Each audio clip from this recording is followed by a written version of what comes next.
अस्सलाम वालेकुम dear students. आज हम एमडी कैट्स फिजिक्स सिलेबस की एक सीरीज शुरू करने जा रहे हैं जिसमें हम सबसे पहले डिस्कस करेंगे पीएमडीसी का टॉपिक नंबर 2, जिसका टाइटल है force and motion. Force and motion में जो सबसे पहला सब टॉपिक हमारा जो है वो टॉपिक ऑफ डिस्कशन रहेगा, that is distance and displacement. Mainly हम इसमें डिस्टेंस और डिस्प्लेसमेंट डिस्कस करेंगे। डिस्टेंस और डिस्प्लेसमेंट डिस्कस करने से पहले हम जो है वो जो है कुछ बेसिक दो डेफिनेशंस हैं जिसमें रेस्ट और मोशन है, इनको डिस्कस कर लेते हैं। सबसे पहले हम डिस्कस करते हैं रेस्ट एंड मोशन को और इसमें देखते हैं कि डिफरेंशिएशन क्या है। बेटा, जब भी आप लोगों ने रेस्ट एंड मोशन को डिस्कस करना होता है तो रेस्ट एंड मोशन को डिस्कस करने के लिए आप लोगों को कोई सराउंडिंग को रेफरेंस मानना पड़ता है। जैसा कि अगर हम रेस्ट को डिफाइन करें तो हम कहते हैं कि अगर एक ऑब्जेक्ट जो है वो अपनी सराउंडिंग के लिहाज से अपनी पोजीशन को चेंज नहीं करता ना, तो वो रेस्ट में होगा। तो इसमें सिंपली हम कहते हैं कि doesn't change its position with respect to its surrounding. Doesn't change its position. जाहिर सी बात है कि जब रेस्ट या मोशन होगी तो पोजीशन को चेंज करने से ही हम रेस्ट और मोशन को डिफाइन कर सकते हैं। Doesn't change its position. अब हम विद रिस्पेक्ट टू के लिए सिंपली क्या मेंशन कर लेते हैं, सिंपली हम WRT मेंशन कर लेते हैं कि अगर एक ऑब्जेक्ट जो है वो अपनी सराउंडिंग के लिहाज से अपनी पोजीशन को चेंज नहीं करता तो हम सिंपली उसको बोलते हैं कि वो हमारे पास ऑब्जेक्ट रेस्ट में है। इसको हम एग्जाम्पलीफाई भी करते हैं, लेकिन एग्जाम्पलीफाई हम करेंगे मोशन को डिफाइन करने के बाद, ताकि हम दोनों को कंपेयर भी कर सकें। इसके बाद हम डिफाइन करते हैं बेटा मोशन को, कि मोशन क्या होती है, और फिर हम जो है वो मोशन को डिफाइन करने के बाद इन दोनों को कंपेयर करेंगे और देखेंगे कि कब कोई ऑब्जेक्ट रेस्ट में हो सकता है और कब कोई ऑब्जेक्ट मोशन में हो सकता है। कि क्या ऐसी पॉसिबिलिटी है कि दोनों मोशन भी रेस्ट भी एक ऑब्जेक्ट सेम टाइम में रेस्ट पर भी हो और मोशन में भी हो। तो हम मोशन को डिफाइन करते हैं तो इसमें हम कहते हैं कि अगर एक ऑब्जेक्ट अपनी सराउंडिंग के लिहाज से अपनी पोजीशन को चेंज करे, changes its position with respect to surrounding, कि अगर एक ऑब्जेक्ट अपनी सराउंडिंग के लिहाज से अपनी पोजीशन को चेंज कर रहा है ना, तो फिर वो ऑब्जेक्ट जो है वो मोशन में होगा विद रिस्पेक्ट टू सराउंडिंग। अगर एक ऑब्जेक्ट सराउंडिंग के लिहाज से अपनी पोजीशन चेंज करता है तो हम सिंपली ये बात करते हैं कि वो ऑब्जेक्ट जो है वो मोशन में होगा। अभी हम जो है वो एक स्टेटमेंट लिखते हैं और उस स्टेटमेंट को हम एक्सप्लेन करेंगे और देखेंगे कि उस स्टेटमेंट का मतलब क्या है और वो क्या वाकई ही स्टेटमेंट वैलिड है या जस्ट हम अपने तौर पर वो स्टेटमेंट मेंशन कर रहे हैं। वो स्टेटमेंट बेटा ये है, कहा ये जाता है कि rest and motion are relative terms. Rest and motion are relative terms. अब rest and motion are relative terms, इसका क्या मतलब है और इसको आप किस तरह से जो है वो जस्टिफाई कर सकते हैं। Rest and motion are relative terms. बेटा जी, इसको जस्टिफाई करने के लिए हम ये सपोज करते हैं कि कोई चार जो हैं वो पर्सन्स हैं, वो एक गाड़ी में बैठे हुए हैं और गाड़ी में बैठे हुए कहीं पे जा रहे हैं। तो जब वो गाड़ी में बैठे हुए कहीं पे जा रहे हैं, जब वो एक दूसरे को देखेंगे ना, तो एक दूसरे के लिहाज से वो हमेशा रेस्ट में होंगे। लेकिन अगर बाहर से कोई पर्सन उनको देखता है ना, तो बाहर से देखने वाले पर्सन को ये महसूस होगा कि गाड़ी चूंकि मूव कर रही है तो उसमें मौजूद जितने भी अफराद हैं वो तमाम के तमाम अफराद भी मूव कर रहे हैं, जिसकी वजह से बाहर खड़े ऑब्जर्वर के लिए वो मोशन में होंगे। हम इसको जो है वो डायग्रामेटिकली देखते हैं। लेट्स सपोज के हमारे पास बेटा ये एक कार है और कार में पैसेंजर्स मौजूद हैं, यानी कि चार इसमें जो है हमारे पास अफराद मौजूद हैं और वो किसी पर्टिकुलर डायरेक्शन में मूव कर रहे हैं। Let's suppose they are moving towards right, और इसमें कुछ पर्सन्स मौजूद हैं जो कि यहाँ पर बैठे हुए हैं और इसी तरह से यहाँ पे एक ऑब्जर्वर है जो कि रोड पे जो है वो रोड की साइड पे खड़ा हुआ है। जब ये गाड़ी जा रही होती है ना, तो गाड़ी जाते हुए इस ऑब्जर्वर को आप ए कह लें। ये ऑब्जर्वर ए देखता है कि गाड़ी मूव कर रही है, तो गाड़ी मूव करने के साथ साथ इसके अंदर जो ऑब्जेक्ट्स हैं, जो पर्सन हैं, वो भी मूव कर रहे हैं। तो इस ऑब्जर्वर के लिए दोनों, इसमें जितने भी पर्सन हैं वो सारे के सारे मोशन में होंगे। लेकिन with respect to one and other, ये दोनों या जितने भी लोग हैं ये एक दूसरे के लिहाज से रेस्ट में होंगे। इसके लिहाज से ये दोनों मोशन में हैं और एक दूसरे के लिहाज से ये दोनों रेस्ट में हैं। तो इसका मतलब ये है कि एट द सेम टाइम एक ऑब्जेक्ट रेस्ट में भी हो सकता है और एट द सेम टाइम वो ऑब्जेक्ट मोशन में भी हो सकता है। It all depends upon the observer के वो ऑब्जेक्ट को ऑब्जर्व कहां से किया जा रहा है। मैं आपको एक और एग्जांपल देता हूं बेटा। जैसे हम अर्थ पे रह रहे हैं, अगर हम किसी जगह पे बैठे हैं और एक दूसरे को देखते हैं, तो एक दूसरे के लिहाज से तो हम रेस्ट में हैं। लेकिन अगर बाहर से खड़ा कोई पर्सन हमें देखे, बाहर का मतलब ये है कि अर्थ से बाहर अगर कोई हमें ऑब्जर्व कर रहा है, तो चूंकि अर्थ जो है वो कॉन्टिन्यूसली मूव कर रही है, तो अर्थ के साथ फिर हम भी तो मूव कर रहे होंगे ना, क्योंकि हम भी अर्थ में मौजूद हैं। तो अर्थ के बाहर कोई भी ऑब्जेक्ट, कोई भी पर्सन हमें जब ऑब्जर्व करेगा तो हम मोशन में होंगे। तो एट द सेम टाइम हम रेस्ट पे भी हैं एक दूसरे के लिहाज से, और जो इस अर्थ से बाहर हमें ऑब्जर्व कर रहा है उसके लिए हम मोशन में हैं। तो at the same time an object may be in both states that are rest and motion. अभी हमारा मेन कंसर्न जो है वो डिस्टेंस और डिस्प्लेसमेंट से है। मैं सबसे पहले जो है वो डिफाइन करता हूं बेटा डिस्टेंस को, कि डिस्टेंस क्या होता है।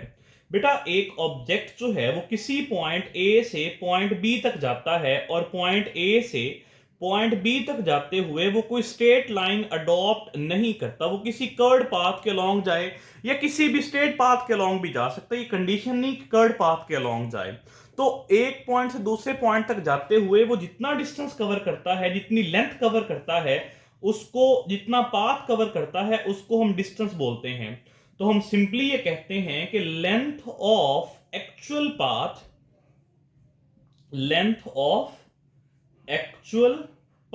फॉलोड बाय द ऑब्जेक्ट, कि कोई भी ऑब्जेक्ट जो पाथ फॉलो करेगा उसकी जो लेंथ होती है ना बेटा, उसको हम डिस्टेंस का नाम देते हैं। Length of actual path followed by object is called distance. बेटा ये हमारे पास इसकी सिंपल सी जो है वो डेफिनेशन है। अगर हम बात करें इसकी नेचर की, डिस्टेंस की, तो बेटा डिस्टेंस एक स्केलर क्वांटिटी है। अगर डिस्टेंस स्केलर क्वांटिटी है तो जस्ट इसका मैग्नीट्यूड होगा। और बेटा मैग्नीट्यूड में दो चीजें होती हैं, एक तो यूनिट और दूसरा न्यूमेरिकल वैल्यू। और इसका बेटा जो यूनिट है वो इसका यूनिट है मीटर, जो इसका सिस्टम इंटरनेशनल यानी कि एसआई यूनिट है। इसके अलावा भी इसके यूनिट्स पॉसिबल हैं। जो भी लेंथ के यूनिट्स हैं वो सारे के सारे जो हैं वो डिस्टेंस के यूनिट भी हैं, लेकिन ऐसा यूनिट इसका जो है वो बेटा मीटर है। जैसे कि अगर इसके मीटर के अलावा यूनिट्स की बात करें तो हमारे पास किलोमीटर है, मिलीमीटर है, लाइट ईयर है, फीट है, इंच है, ये सारे के सारे डिस्टेंस के यूनिट्स पॉसिबल हैं। अभी हम आगे डिस्कस करते हैं बेटा डिस्प्लेसमेंट को, कि डिस्प्लेसमेंट क्या है और इसको हम किस तरह से जो है वो डिफाइन कर सकते हैं, और डिफाइन करने के बाद हम जो है इसको डिस्टेंस से किस तरह से डिफरेंशिएट कर सकते हैं। तो मैं यहां पे डिस्प्लेसमेंट की बात करता हूं। बेटा आप सभी लोग जानते हैं कि डिस्प्लेसमेंट बेसिकली जो है वो शॉर्टेस्ट डिस्टेंस है किसी भी दो पॉइंट्स के दरमियान। अब शॉर्टेस्ट डिस्टेंस के साथ हम एक वर्ड और ऐड कर देते हैं। वो क्या है, हम सिंपली कहते हैं कि shortest directed distance between two points. Shortest directed distance between two points is called displacement. बेटा जी अब ये देखें, डायरेक्टेड क्यों, क्योंकि इसको एक पर्टिकुलर डायरेक्शन में होना चाहिए। ऐसा नहीं है कि पर्टिकुलर डायरेक्शन नहीं है, तो shortest directed distance between two points is called displacement. ये हमारे पास इसकी जो है वो सिंपल सी डेफिनेशन है। ये बिटवीन टू पॉइंट्स हम लिख लेते हैं इस तरह से। बेटा जी अब यहां पे हम बात कर चुके हैं कि हमारे पास यहां पे पर्टिकुलर डायरेक्शन भी होनी चाहिए, तो वेक्टर होगा, क्योंकि वेक्टर को हम जो है वो ब्रीफ करने के लिए, एक्सप्लेन करने के लिए डायरेक्शन जो है वो कंसीडर करते हैं। तो जाहिर सी बात ये कि अगर डायरेक्शन है तो फिर ये एक वेक्टर क्वांटिटी है। और बेटा वेक्टर होने के साथ अगर यूनिट की बात करें तो इसका यूनिट जो है बेटा वो मीटर है। जिस तरह के यूनिट डिस्टेंस का मीटर है उसी तरह से डिस्प्लेसमेंट का यूनिट भी मीटर है। अभी हम डिस्टेंस और डिस्प्लेसमेंट का कुछ कंपैरिजन करेंगे और कंपैरिजन करने के बाद हम जो है फर्दर आगे मूव करेंगे। बेटा आप सपोज कीजिएगा कि आप लोगों के पास एक प्लेन है एक्स वाई प्लेन, जिसमें एक एक्स एक्सिस है और दूसरा वाई एक्सिस है। मैं यहाँ पे बेटा ये वाई एक्सिस ड्रॉ कर लेता हूँ और इसी तरह से ये मैं हॉरिजॉन्टली जो है वो एक्स एक्सिस ड्रॉ कर लेता हूँ। बेटा मैं इस एक्स और वाई पे दो पोजीशन वेक्टर लेता हूँ, एक पोजीशन वेक्टर बेटा r1 और दूसरा position vector r2। Let's suppose कि मेरे पास ये बेटा पोजीशन वेक्टर जो है, this position vector is r1 and this position vector is named as r2। बेटा जी एक ऑब्जेक्ट r1 से r2 की तरफ मूव करता है और उसकी मोशन कुछ इस तरह से है, ये वाली। अब इसको मैं डिस्प्लेसमेंट कह सकता हूं भला? ऑब्वियसली नहीं कह सकता, क्योंकि ये शॉर्टेस्ट भी नहीं है, डायरेक्टेड भी नहीं, तो इसको डिस्टेंस कहा जा सकता है। हाँ डिस्टेंस कहा जा सकता है क्योंकि ये ऑब्जेक्ट इस पाथ के अलोंग मूव कर रहा है, तो इसी पाथ की जो लेंथ है वो बेसिकली डिस्टेंस कहलाएगी। डिस्टेंस को हम ऐसे नोट करते हैं, तो हमने ये लिख लिया है।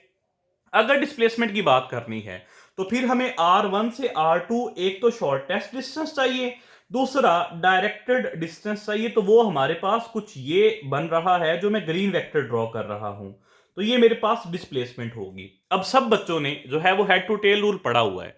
Head to tail rule basically addition of vectors के लिए हम इस्तेमाल करते हैं। अब ये देखिएगा कि हेड टू टेल रूल ये कहता है कि फर्स्ट वेक्टर का हेड और सेकंड वेक्टर की टेल, अगर आपने दो वेक्टर्स को ऐड करना है और फिर इनका रिजल्टेंट फाइंड करने के लिए आप लोग पहले वेक्टर की टेल को और दूसरे वेक्टर के हेड को आपस में ज्वाइन कर देते हैं। अगर आप इस पॉइंट पर देखें ना, ये जो पॉइंट है, तो इसमें फर्स्ट वेक्टर का हेड और सेकंड वेक्टर की टेल आपस में ज्वाइंट है। फर्स्ट वेक्टर कौन सा यहां पे मिल रहा है? r1, और सेकंड वेक्टर क्या है? Displacement vector d। और इसी तरह से अगर आपने इन दोनों वेक्टर्स का रिजल्टेंट फाइंड करना है तो आपको क्या करना पड़ेगा? फर्स्ट वेक्टर की टेल और लास्ट वेक्टर का हेड। फर्स्ट वेक्टर r1 है, इसकी ये देखें टेल इसकी टेल के साथ ज्वाइंट है, और फिर सेकंड वेक्टर का हेड r2 पोजीशन वेक्टर का हेड जो है वो डिस्प्लेसमेंट वेक्टर के हेड के साथ अटैच है। इसका मतलब ये हुआ कि अगर हम r1 पोजीशन वेक्टर और डिस्प्लेसमेंट वेक्टर को ऐड करते हैं तो हमारे पास r2 पोजीशन वेक्टर आता है। तो हम सिंपली यहां पे लिखते हैं कि या r1 position vector plus displacement vector is equals to r2 position vector. अब r1 जो है वो लेफ्ट हैंड साइड पे ऐड हो रहा है, अगर मैं इसको राइट हैंड साइड पे लेकर के चले जाऊं तो ये सबट्रैक्ट हो जाएगा, तो हमारे पास यहां पे डिस्प्लेसमेंट आ जाएगी r2 position vector minus r1 position vector. अब देखें r2 हमारे पास फाइनल पोजीशन वेक्टर है और r1 हमारे पास इनिशियल पोजीशन वेक्टर है, तो फाइनल में से जब हम इनिशियल को सबट्रैक्ट करते हैं तो हम सिंपली उसको चेंज बोलते हैं। तो हम ये कह सकते हैं कि displacement can also be defined as change in position vector. तो अगर हम पोजीशन वेक्टर में चेंज लें तो वो भी हमारे पास क्या आती है? डिस्प्लेसमेंट आती है। तो जब पोजीशन में चेंज है बेसिकली वो क्या कहलाती है बेटा? डिस्प्लेसमेंट कहलाती है। अब आप ये सपोज कीजिएगा कि हमारे पास जो r1 का ये पॉइंट है ये पॉइंट A है और ये r2 का ये जो पॉइंट है ये पॉइंट B है, यानी कि ऑब्जेक्ट पॉइंट A से पॉइंट B तक आ रहा है। तो जो r1 पोजीशन वेक्टर है उसके लिए कुछ x की वैल्यू भी है, कुछ y की वैल्यू भी है। तो हम ये बात कर देते हैं कि हमारे पास वहां पर जो x की वैल्यू है बेटा वो x1 है और जो y की वैल्यू है वो y1 है, और इसी तरह से जो B पॉइंट है वहां पर जो x की वैल्यू है बेटा वो x2 है और जो y की वैल्यू है वो y2 है। अब अगर हमने जो change in position vector find करना है तो हम सिंपली क्या कर सकते हैं? हम x2 में से x1 को माइनस कर लेंगे और इसी तरह से y2 में से y1 को माइनस करेंगे, तो x2 माइनस x1 और इसी तरह से प्लस y2 माइनस y1। अब आप लोगों को पता है बेटा डिस्प्लेसमेंट एक वेक्टर क्वांटिटी है, तो ये तो सिर्फ मैंने इसका वेक्टर के लिए डायरेक्शन जरूरी होती है, डायरेक्शन तो यहां पे मेंशन नहीं की। आप लोगों को ये बेटा ये बात पता है कि x डायरेक्शन शो करने के लिए हम unit vector i cap use करते हैं और y डायरेक्शन शो करने के लिए j कैप यूज करते हैं। तो ये अब हमारे पास जो है डिस्प्लेसमेंट का फॉर्मूला आ गया है। लेकिन ये वेक्टर फॉर्म में है। अगर किसी ने इसका मैग्नीट्यूड कैलकुलेट करना हो तो मैग्नीट्यूड कैलकुलेट करने के लिए हम क्या करते हैं, हम सिंपली यहां पे जो है वो x2 माइनस x1 का स्क्वायर लेंगे, x2 माइनस x1 स्क्वायर, और उसके बाद plus y2 minus y1 square, और इसके ऊपर जो है वो स्क्वायर रूट आ जाएगा। बेटा ये इस तरह से हम डिस्प्लेसमेंट का जो है वो मैग्नीट्यूड कैलकुलेट कर सकते हैं। नेक्स्ट बेटा हम जो डिस्कस करेंगे वो डिस्टेंस और डिस्प्लेसमेंट को हम कंपेयर करेंगे। बेटा जी आपने एक बात याद रखनी है कि जो डिस्टेंस है ना बेटा, वो हमेशा या तो बेटा ज्यादा होगा या इक्वल होगा किसके, मैग्नीट्यूड ऑफ डिस्प्लेसमेंट। हम डिस्टेंस को मैग्नीट्यूड ऑफ डिस्प्लेसमेंट के साथ कंपेयर करेंगे, ठीक है बेटा, क्योंकि डिस्टेंस में सिर्फ मैग्नीट्यूड है, वहां पे डायरेक्शन तो है नहीं। तो distance is always greater than और equals to the magnitude of displacement. इसी तरह से अगर इसका रेसिप्रोकल लिखना चाहें तो हम वो भी तो लिख सकते हैं ना कि डिस्प्लेसमेंट का magnitude of displacement is always lesser than और इक्वल्स टू डिस्टेंस। अगर हम फ्रैक्शन की बात करना चाहें तो फ्रैक्शन की बात भी कर सकते हैं, distance over magnitude of displacement. अब डिस्टेंस की चूंकि वैल्यू ज्यादा है बेटा, डिस्टेंस न्यूमिनेटर में है, डिनोमिनेटर की वैल्यू कम है, तो जब भी डिनोमिनेटर की वैल्यू कम होती है न्यूमिनेटर की वैल्यू ज्यादा होती है तो आंसर 1 से ज्यादा आता है। जैसा कि 4/2 दैट इज इक्वल्स टू 2, तो डिनोमिनेटर कम न्यूमिनेटर ज्यादा, तो आंसर 1 से ज्यादा, तो आंसर या तो 1 से ज्यादा आएगा अगर डिस्टेंस ज्यादा है डिस्प्लेसमेंट से, लेकिन इन केस अगर इक्वल है तो फिर 1 आएगा।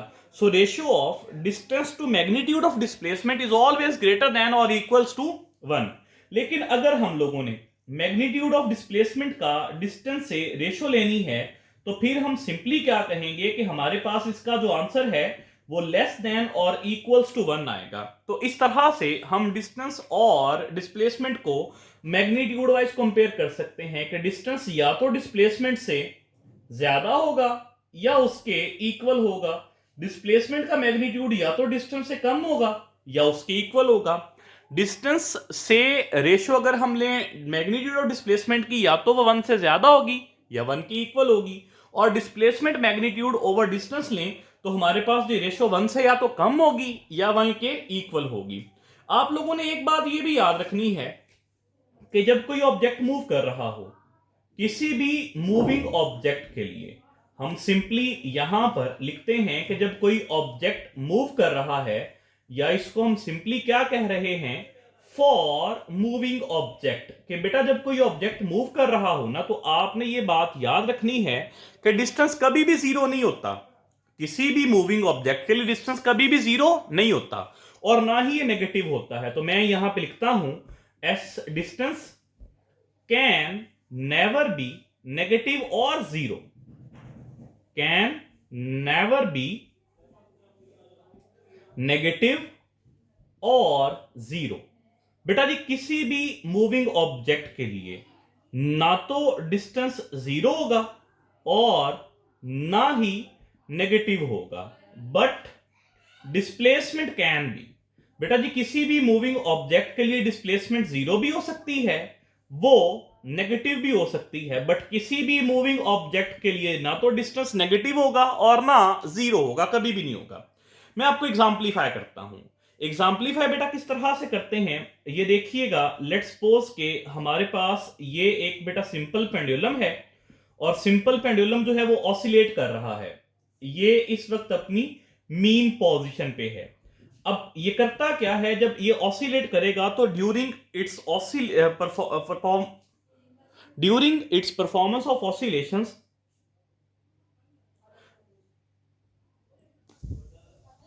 बेटा जब ये ऑसिलेशन परफॉर्म कर रहा होगा ना तो ऑसिलेशन परफॉर्म करते हुए सबसे पहले ये अपनी इस एक्सट्रीम पोजीशन पे जाएगा।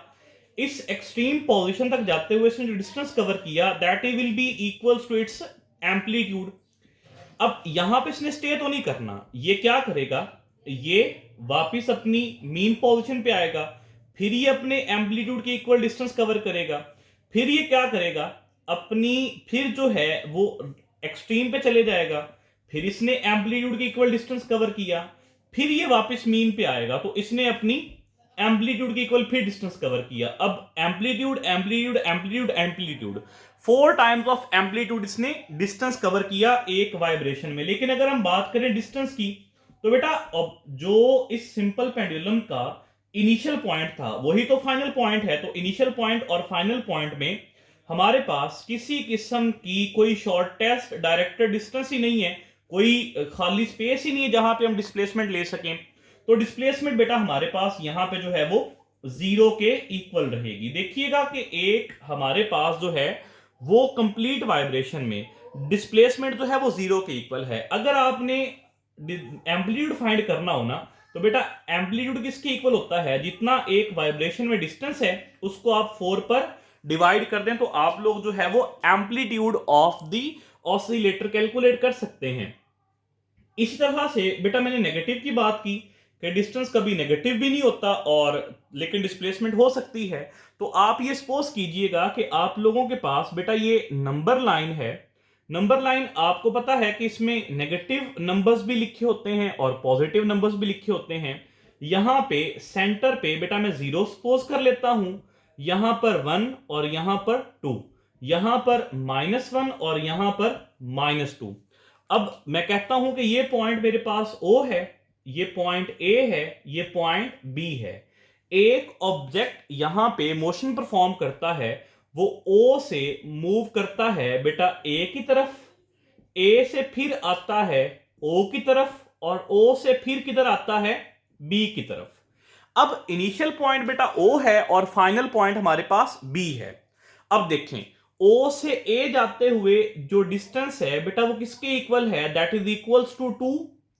A से O वापस आते हुए 1 2 फिर 2 और फिर O से B जाते हुए 1 2। अब यहां पे डिस्टेंस मैंने नेगेटिव नहीं लिखा क्योंकि डिस्टेंस तो नेगेटिव होता ही नहीं है, इसका सिर्फ मैग्नीट्यूड ही होता है। लेकिन अगर डिस्प्लेसमेंट की बात करें तो बेटा देखें O से A जाते हुए पॉजिटिव डायरेक्शन में जा रहा है तो 2 यूनिट्स, A से O आते हुए 2 यूनिट्स कवर किए लेकिन ऑपोजिट डायरेक्शन में। तो ऑपोजिट डायरेक्शन की वजह से हम यहां पर नेगेटिव साइन मेंशन कर देंगे और फिर O से B जाते हुए फिर नेगेटिव डायरेक्शन में तो -2।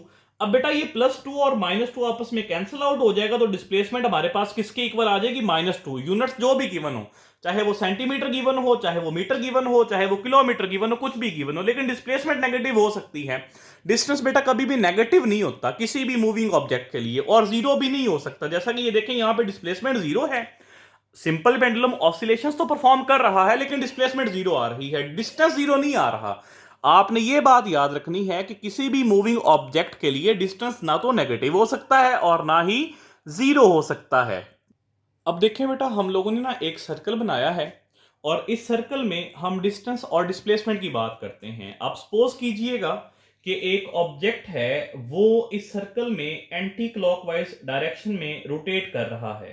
जब वो एंटी क्लॉकवाइज डायरेक्शन में रिवॉल्व करेगा तो कुछ ना कुछ उसकी डिस्प्लेसमेंट भी होगी, कुछ उसका डिस्टेंस भी होगा। तो मैं डिफरेंट पॉइंट्स के लिए डिस्टेंस और डिस्प्लेसमेंट की बात करता हूं।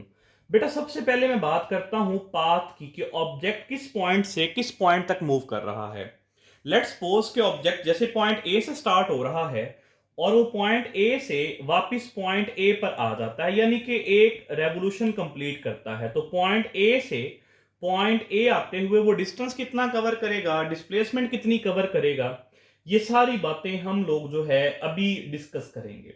बेटा जी सबसे पहले मैं बात करूंगा डिस्टेंस की और डिस्टेंस से आगे जो है वो मैग्नीट्यूड ऑफ डिस्प्लेसमेंट की बात करेंगे। बेटा जी ऑब्जेक्ट जब ए से ए आया ना तो उसने एक रोटेशन कंप्लीट की, यानी कि सर्कमफेरेंस ऑफ सर्कल के इक्वल उसने जो है वो डिस्टेंस कवर किया। आपको पता है कि सर्कमफेरेंस ऑफ सर्कल जो है that is equals to 2πr। ये हमारे पास बेटा इसका जो है वो डिस्टेंस कवर हुआ ए से वापिस ए आते हुए। इसी तरह से अगर ऑब्जेक्ट पॉइंट ए से पॉइंट बी तक जाता है एंटी क्लॉकवाइज डायरेक्शन में, अगर ऑब्जेक्ट पॉइंट ए से किधर मूव करे बेटा, पॉइंट बी तक, तो पॉइंट ए से पॉइंट बी जाते हुए देखें इस सर्कल को हमने टोटल 4 इक्वल पार्ट्स में डिवाइड किया है। तो ए से बी जाते हुए इसने जो डिस्टेंस कवर किया है ना वो 4 पार्ट्स में से सिर्फ 1 पार्ट कवर किया है। तो हम सिंपली कह सकते हैं कि 1/4 ऑफ टोटल डिस्टेंस कितना है 2 पाई आर। तो बेटा 1/4 ऑफ 2 पाई आर, जब आप इसको सॉल्व करेंगे तो 2 2s r 4 and 2 1s r 2, तो ये हमारे पास किसके इक्वल आ जाएगा, that comes to be pi are over 2। Clear that बेटा। नेक्स्ट चलते हैं बेटा ए से सी की तरफ, कि अगर एक ऑब्जेक्ट सेमी सर्कल कवर करता है ए से सी, सो ए से सी जाते हुए कितना डिस्टेंस कवर हुआ ये हम देखते हैं। बेटा जी टोटल डिस्टेंस 2 पाई आर है, ए से सी जाते हुए एक दो पोर्शन कवर हुए, यानी कि 4 पार्ट्स में से 2 पार्ट्स कवर किए, तो सिंपली लिख सकते हैं 2/4 इनटू बेटा टोटल डिस्टेंस कितना है 2 पाई आर। बेटा जी जब आप 2 को 2 से मल्टीप्लाई करेंगे तो 4 हो जाएगा, ये 4 ऊपर वाले 4 को कैंसिल आउट करके सिंपली क्या आ जाएगा, that comes to be pi r. अब हमारे पास क्या रहा, ए से डी। ए से डी चलते हैं बेटा। बेटा जी ए से डी जाते हुए देखें कि हमारे पास जो ऑब्जेक्ट है टोटल 4 पार्ट्स में से 3 पार्ट्स कवर कर लिए। जब टोटल 4 पार्ट्स में से 3 पार्ट्स कवर किए तो हम इसको क्या लिख सकते हैं, 3/4 ऑफ 2 पाई आर। तो बेटा जी अब देखें अगेन वही बात, 2 1s r 2, 2 2s r 4, it comes to be 3 pi are over 2। ये हमारे पास जो है इसका डिस्टेंस आ जाएगा। नेक्स्ट बेटा हम बात करेंगे डिस्प्लेसमेंट की, कि डिस्प्लेसमेंट किसके इक्वल है, और इसको हम जो है वो जहां से कैलकुलेट ना हो सके हम इसको कैलकुलेट भी करेंगे। डिस्प्लेसमेंट पे आके बच्चे बड़े परेशान होते हैं कि सर इस डिस्प्लेसमेंट के मैग्नीट्यूड को हम किस तरह से कैलकुलेट करेंगे और किस तरह से हम इसको देखेंगे। जो सबसे मुश्किल पोर्शन है वो भी मैं आप लोगों से डिस्कस करता हूं। बेटा जी सबसे पहले ए से ए, अब जिस पॉइंट से ऑब्जेक्ट चला है ना उसी पॉइंट पे वापस आ गया। मुझे यह बताएं कि इसमें कोई पाथ ही खाली नहीं बच रहा जिसको आप शॉर्टेस्ट डायरेक्टेड डिस्टेंस कह सकें। ए से चला, ऑब्जेक्ट वापस ए पे आया, तो खाली जगह ही दरमियान में कोई नहीं है, कोई डिस्टेंस ही नहीं रह रहा, कोई शॉर्टेस्ट पाथ ही नहीं है जिसको हम कह सकें। तो सिंपली हमारे पास जो ए से ए तक डिस्प्लेसमेंट है ना वो किसके इक्वल है, दैट इज इक्वल्स टू 0, कोई डिस्प्लेसमेंट नहीं है। अब इसी तरह से हम ए से सी देखते हैं। ए से सी जाते हुए बेटा ये भी रेडियस, ये भी रेडियस। अब ए से सी यही डिस्प्लेसमेंट बन रही है, हमारे पास एक डायरेक्ट लाइन, और आप जानते हैं कि this one is diameter of the circle and diameter is 2 times of radius. तो यहां पे क्या आ जाएगा मेरा बेटा, this comes to B 2r। मैंने ए से बी कैलकुलेट नहीं की डिस्प्लेसमेंट। अब ए से बी डिस्प्लेसमेंट जो है ना वो बच्चों को बहुत तंग करती है कि ये डिस्प्लेसमेंट कैसे आएगी, इसको किस तरह से कैलकुलेट करेंगे। आपने एक बात याद रखनी है कि जब आप डिस्प्लेसमेंट कैलकुलेट करते हैं ना तो डिस्प्लेसमेंट कैलकुलेट करते हुए आप लोग जो है वो क्या करेंगे, इनिशियल और फाइनल पॉइंट को डायरेक्टली ज्वाइन करें। मेरे पास इनिशियल पॉइंट ए है, फाइनल पॉइंट बी है, तो मैं ए और बी को डायरेक्टली ज्वाइन कर देता हूं। तो मैं जब ए और बी को डायरेक्टली ज्वाइन करूंगा ना तो बेटा आप ये देखें कि ये राइट एंगल ट्राइंगल बन रही है। एक हमारे पास ये साइड है जो कि परपेंडिकुलर कंसीडर की जा सकती है, और एक हमारे पास ये साइड है। आपको पता है कि ये भी रेडियस है और ये भी रेडियस है, तो ये हमारे पास एक पर, इन दोनों में से एक परपेंडिकुलर और एक बेस, और ये हाइपोटेनियस। और यहां पे चूंकि 90 डिग्री का एंगल भी बन रहा है तो राइट एंगल ट्राइंगल बन रही है। तो यहां पे हम क्या कर सकते हैं, हमारे पास बेस भी है, परपेंडिकुलर भी है, फिर और हाइपोटेनियस फाइंड करने के लिए जो कि बेसिकली डिस्प्लेसमेंट है उसके लिए क्या हम पिथागोरस थ्योरम नहीं लगा सकते, तो हम यहां पे लगाएंगे पिथागोरस थ्योरम। तो हमारे पास जो डिस्प्लेसमेंट का मैग्नीट्यूड आएगा ना that is equals to base square plus perpendicular square और इसका स्क्वायर रूट। बेटा जी R square plus R square it is equals to 2r square. और जब हम इसको सॉल्व करेंगे तो बेटा ये जो r का स्क्वायर है ना वो स्क्वायर रूट से कैंसिल आउट हो जाएगा, लेकिन 2 चूंकि परफेक्ट स्क्वायर नहीं है इसीलिए कैंसिल नहीं होगा। So it comes to be square root 2r। Hope so कि आपको ये बात समझ आई होगी। तो हम यहां पर जो है वो लिखते हैं स्क्वायर रूट 2r, और स्क्वायर रूट 2 की वैल्यू आप जानते हैं कि दिस इज इक्वल्स टू 1.4, तो 1.4 टाइम्स ऑफ रेडियस आ जाएगा। अब ए से डी, ए से डी, ए इनिशियल पॉइंट है, डी फाइनल पॉइंट है। आप वही काम करें, ए से डी को आप डायरेक्टली ज्वाइन कर लें। जब आप ए से डी को डायरेक्टली ज्वाइन करेंगे तो ये तो वही शेप बन गई फिर जो ऊपर बन रही थी। यहां पर भी रेडियस है, यहां पर भी रेडियस है, तो इसको भी तो इसी तरह से सॉल्व करेंगे ना, तो ये भी हमारे पास स्क्वायर रूट 2r आ जाएगा।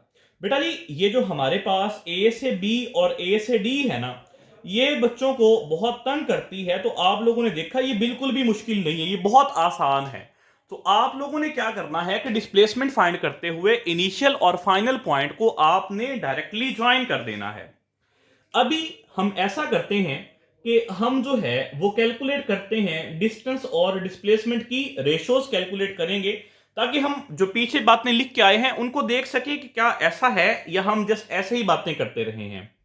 डिस्टेंस ओवर डिस्प्लेसमेंट, बेटा जी यहां पे हमारे पास जो फर्स्ट ए से ए है, लेकिन ये मैग्नीट्यूड है डिस्प्लेसमेंट का। ए से ए डिस्टेंस कितना है बेटा, 2 पाई आर। डिस्प्लेसमेंट का magnitude 0। Something over 0 comes to be infinity. Infinity बेटा 1 से ज्यादा होता है। सोल्यूशन कॉन्टिन्यू है, तो इसका मतलब ये है कि ये 1 से ज्यादा है। डिस्टेंस डिस्प्लेसमेंट की रेशियो 1 से ज्यादा आ रही है। यहां पे डिस्टेंस कितना है बेटा, that is equals to pi r. Displacement कितनी है, स्क्वायर रूट 2 आर। बेटा जी आर आर से कैंसिल आउट, तो पाई ओवर स्क्वायर रूट 2। बेटा जी पाई की वैल्यू 3.14, जबकि स्क्वायर रूट 2 की वैल्यू 1.4। 3.14 ज्यादा वैल्यू है, स्क्वायर रूट 2 कम वैल्यू है। जब भी लार्जर वैल्यू को स्मॉलर वैल्यू से डिवाइड करेंगे आंसर 1 से ज्यादा आएगा। फिर वही बात के जो डिस्टेंस से डिस्प्लेसमेंट के मैग्नीट्यूड की रेशियो है वो ज्यादा है 1 से। अगर आप इसकी बात करें तो ये हमारे पास डिस्टेंस कितना आ रहा है मेरे बच्चों, पाई आर, और डिस्प्लेसमेंट 2 आर। फिर आर आर से cancel, so it comes to be pi over 2। Pi की वैल्यू 3.14, तो 2 3.14 से स्मॉलर है। जब इसको डिवाइड करेंगे तो फिर आंसर 1 से लार्जर आएगा। शाबाश। इसी तरह से अगर हम बात करें बेटा डिस्प्लेसमेंट की, तो अब इसकी अगर बात करें डिस्टेंस की, so 3 pi are over 2 divided by square root 2 R. तो बेटा आर आर से फिर कैंसल, तो यहां पे आएगा 3 pi over 2 into square root 2। बेटा square root 2 is equal to 1.4। 1.4 multiplied by 2 is equal to 2.8। जबकि 3.14 को 3 से मल्टीप्लाई करेंगे तो ये वैल्यू तो 9 से भी बढ़ गई ना। नीचे सिर्फ जो है हमारे पास 2.8 है, तो बेटा नीचे वैल्यू फिर जो है वो स्मॉलर है, ऊपर वैल्यू लार्जर है। तो इसका मतलब क्या हुआ, इसका मतलब ये हुआ कि ये हमारे पास जो आंसर है फिर 1 से लार्जर होगा। अब हम बात करते हैं magnitude of displacement divided by distance. हम इसको अब जो है वो डिफाइन करेंगे, इनकी रेशियोज की बात करेंगे। तो ये हम सिर्फ जो हम पहले रेशियोज लिख चुके हैं डिस्टेंस और डिस्प्लेसमेंट के मैग्नीट्यूड की, इसका रेसिप्रोकल ले लेंगे। So 0 over 2 pi R, 0 over 2 pi R, it comes to be 0। यहां पे क्या आएगा, square root 2 over pi. Square root 2 value कम है, पाई की वैल्यू ज्यादा है, तो आंसर 1 से कम आएगा फिर। तो ये क्या बनेगा, 2 ओवर पाई, और ये 2 इंटू स्क्वायर रूट 2 ओवर 3 पाई। ये हमारे पास जो है इसका आंसर बन जाएगा। तो ये देखें, ये भी वैल्यू 1 से कम है, ये भी वैल्यू 1 से कम है, ये भी वैल्यू 1 से कम है, और ये भी वैल्यू 1 से कम है। 2.8 और नीचे वैल्यू 9 से ज्यादा है, तो 2 पॉइंट जो है वो वैल्यू 1 से कम बन रही है। तो यही हमने पहले कहा कि जब भी आप डिस्टेंस को मैग्नीट्यूड ऑफ डिस्प्लेसमेंट से डिवाइड करेंगे आंसर 1 से लार्जर आएगा, और जब आप इसको जो है वो डिस्प्लेसमेंट के मैग्नीट्यूड को डिस्टेंस से डिवाइड करेंगे तो आंसर 1 से कम आएगा। और वो हम यहां पे प्रैक्टिकली भी देख रहे हैं कि ऐसा हो भी रहा है। अब बेटा हम इसके कुछ डिस्टेंस और डिस्प्लेसमेंट के प्रैक्टिस क्वेश्चंस करते हैं। जो सबसे पहला क्वेश्चन हम डिस्कस करने जा रहे हैं वो हमारे पास ये है कि ratio of distance along circle to displacement along diameter. यहां पे बच्चे जो है वो क्वेश्चंस को बड़ा जो है वो गलत परसीव करते हैं। वो यूं समझते हैं कि हमने डिस्टेंस भी सर्कल का लेना है और रेशियो भी सर्कल की लेनी है। अब आपको पता है कि डिस्टेंस जो है वो सर्कल का 2 पाई आर है और डिस्प्लेसमेंट सर्कल की 0 है, तो वो इन्फिनिटी। यहां पे मैंने इन्फिनिटी नहीं दिया, लेकिन बच्चे ऐसे परसीव करके उसको नन लगा देते हैं कि रेशियो जो है वो distance along circle 2 pi r, displacement along circle 0, तो वो इन्फिनिटी। जबकि ऐसा नहीं है। यहां पे आपको बात बताई गई है ratio of distance along circle, यानी कि आपने जो डिस्टेंस लेना है वो सर्कल का लेना है, एंड डिस्प्लेसमेंट अलोंग डायामीटर, और डिस्प्लेसमेंट आपने डायामीटर की लेनी है। अब देखिए बेटा मेरी बात सुने कि distance over magnitude of displacement, बेटा सर्कल का डिस्टेंस किसके इक्वल होता है, that is equals to 2 pi r. I think so, ऐसा ही है ना बच्चों। और displacement is equal to diameter जो है वो रेडियस 2 आर, तो हमारे पास ये बनेगा पाई ओवर 1 हम लिखें ना लिखें इससे कोई डिफरेंस नहीं है, तो पाई रेशो 1 इसका जो है हमारे पास आंसर आ जाएगा। बेटा इसमें कोई कंफ्यूजन? नेक्स्ट जो हमारे पास क्वेश्चन है वो ये है कि a tyre of radius 1 metre covers half revolution on horizontal surface, magnitude of displacement is equals to. इस क्वेश्चन को सॉल्व करने से पहले सबसे पहले हम इस क्वेश्चन को समझते हैं कि हमें इस क्वेश्चन में पूछा क्या गया है। ये देखिएगा कि ये हमारे पास बेटा एक टायर है जिसका रेडियस हमें 1 मीटर गिवन है। ये किसी भी हॉरिजॉन्टल सरफेस पे मौजूद है। लेट्स सपोज ये पॉइंट ए है and this point is point B. ये हॉरिजॉन्टल सरफेस पे मौजूद है और ये हाफ रेवोल्यूशन कंप्लीट करता है। जब ये हाफ रेवोल्यूशन कंप्लीट करेगा तो इसका मतलब ये है कि पॉइंट ए जो है वो रिवॉल्व करते हुए बी की जगह पे चले जाएगा, और इसी तरह से जो पॉइंट बी है वो रिवॉल्व करते हुए पॉइंट ए की जगह पे आ जाएगा। ऐसा ही है एग्जैक्टली। अब ये देखें कि जब ये रिवॉल्व करता हुआ हाफ रेवोल्यूशन कंप्लीट करेगा तो पॉइंट ए जो पहले नीचे था अब वो ऊपर चले जाएगा, और पॉइंट बी जो पहले ऊपर था अब वो नीचे आ जाएगा। आपने किसी एक पॉइंट की डिस्प्लेसमेंट फाइंड करनी है, चाहे वो ए की फाइंड कर लें चाहे बी की फाइंड कर लें। हम ए की कैलकुलेट कर लेते हैं। आपको पता है कि अगर आपने डिस्प्लेसमेंट फाइंड करनी है तो इनिशियल और फाइनल पॉइंट को डायरेक्टली ज्वाइन करना है। आप यहां पे पॉइंट ए को डायरेक्टली ज्वाइन कीजिएगा। जब आप पॉइंट ए को डायरेक्टली ज्वाइन करेंगे तो ये हमारे पास, अब इसको किसी रेगुलर शेप में कन्वर्ट करना पड़ेगा। रेगुलर शेप में कन्वर्ट करने के लिए आप यहां से एक लाइन लगा दीजिएगा। ये लाइन लग गई। अब आपको पता है ये तो हमारे पास इक्वल्स टू डायामीटर है, और डायामीटर किसके इक्वल है? 2 टाइम्स ऑफ आर, और रेडियस हमें गिवन है that is equal to 1 metre, तो ये 2 मीटर हो जाएगा। प्रॉब्लम आ रहा है इसका, उन्होंने कहा है कि हाफ रेवोल्यूशन कंप्लीट किया है, तो इसका मतलब यह है कि सर्कल भी हाफ ही रेवोल्यूशन यहां से कवर किया होगा। मेरे कहने का मतलब यह है कि उसने सिर्फ ये वाला पोर्शन जो है टच करते हुए यहां से गया होगा, जिसको मैं हाईलाइट कर रहा हूं। ये पोर्शन टच करते करते आगे जाएगा और पॉइंट बी जिससे नीचे और पॉइंट ए ऊपर चले जाएगा। तो ये जो हमारे पास डिस्टेंस है ये बेसिकली ये जो बेस बनी हुई है ना ये इसके इक्वल है, और ये तो हाफ सर्कल बन रहा है, और हाफ सर्कल का डिस्टेंस किसके इक्वल होता है? पाई आर। तो हमारे पास बेस पाई आर आ गई और परपेंडिकुलर टू आर। हाइपोटेन्यूस हम लोगों ने कैलकुलेट करना है। अब ये तो मुश्किल नहीं है मुझे लगता है। सो हम डायरेक्ट जो है पिथागोरस थ्योरम लगाएंगे और इसको सॉल्व करेंगे। तो हमारे पास जो डिस्प्लेसमेंट का मैग्नीट्यूड आएगा ना that is equals to base square. बेटा बेस किसके इक्वल है? That is equal to pi r plus 2r और इसका स्क्वायर। ये हमारे पास जो है वो क्वेश्चन है। अब पाई का स्क्वायर बेटा पाई स्क्वायर हो जाएगा, और r का square r square, pi square r square plus 4r square. अब हमने करना क्या है? हम लोगों ने रेडियस की वैल्यू पुट करनी है। भाई रेडियस कितना है? रेडियस गिवन है 1 मीटर, तो रेडियस 1 मीटर है तो pi square into 1 square plus 4 into 1 square. तो बेटा जी 1 का स्क्वायर 1, पाई को 1 से मल्टीप्लाई करेंगे कोई फर्क नहीं पड़ेगा, तो हमारे पास जो मैग्नीट्यूड ऑफ डिस्प्लेसमेंट आएगा ना that is equals to pi square plus 4। क्योंकि रेडियस यहां से एलिमिनेट हो गया, क्योंकि उसकी वैल्यू 1 थी तो वैल्यू 1 होने की वजह से उसको यहां से हम लोगों ने एलिमिनेट किया है, और इसकी कोई वजह नहीं है। वरना अगर रेडियस कुछ और होता, ये सिर्फ आर होता, तो ये आंसर आना था। रेडियस 1 मीटर तो ये आंसर आ गया। तो इसका जो हमारे पास सही ऑप्शन है वो चार्ली बनेगा। ऐसा ही है बच्चों। नेक्स्ट हम जो है बेटा नेक्स्ट जो हमें क्वेश्चन दिया हुआ है उसमें पॉइंट ए से पॉइंट बी तक कोई ऑब्जेक्ट मूव कर रहा है, और उसमें हमारे पास जो डायरेक्शन ऑफ मोशन है वो एरोज से मेंशन की हुई है। अभी हमसे पूछा नहीं है कि यहां पे आपने क्या बताना है। सबसे पहले हमें कहते हैं कि आप हमें ए से बी तक जो है वो डिस्टेंस बताएं। बेटा जी अब डिस्टेंस बताना तो कोई मुश्किल काम नहीं है ना, कि ऑब्जेक्ट जिस जिस डायरेक्शन में मूव करता जा रहा है आप वही कैलकुलेट कर लें। ये कितना है 3, जो भी यूनिट्स हैं इससे कंसर्न नहीं है। ऊपर कितना जा रहा है 2, फिर फॉरवर्ड 2, और फिर नीचे 14। तो 14 प्लस 2 16, 16 प्लस 2 18, 18 प्लस 3 21। तो डिस्टेंस हमारे पास जो है ना वो आ जाएगा 21 यूनिट्स। ये हमारे पास डिस्टेंस आ जाएगा। जो भी यूनिट है हम अगेन वही बात कर रहे हैं, अगर सेंटीमीटर में तो सेंटीमीटर आ जाएगा, मीटर्स में तो मीटर्स में, और अगर किलोमीटर तो किलोमीटर में। आगे कहते हैं डिस्प्लेसमेंट फाइंड करें। अब डिस्प्लेसमेंट फाइंड करने के लिए आपको इसको सिंपल वे में ले जाना पड़ेगा। अब जरा ये देखिएगा कि ये एक्स एक्सिस की तरफ है, ये एक्स एक्सिस की तरफ है, ये वाई की तरफ है, ये वाई की तरफ है। सबसे पहले तो आप इसको ना एक रेगुलर शेप में कन्वर्ट करें। रेगुलर शेप में किस तरह से कन्वर्ट कर सकते हैं बेटा, ये देखिए ये 3 और 2 दोनों सेम डायरेक्शन में हैं, तो इनको आप ऐड कर दें, तो 3 + 2 कितना हो जाएगा 5। तो ये हमारे पास जो है वो 5 इस डायरेक्शन में आ गया, ये 5 मीटर।